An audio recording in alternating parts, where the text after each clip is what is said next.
Want to hide notifications on your Samsung S25 Ultra? I'll show you how in 60 seconds. Swipe down from the top and tap the gear to open settings.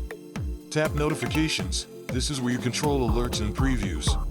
Tap lock screen, then choose how notification previews appear on your lock screen.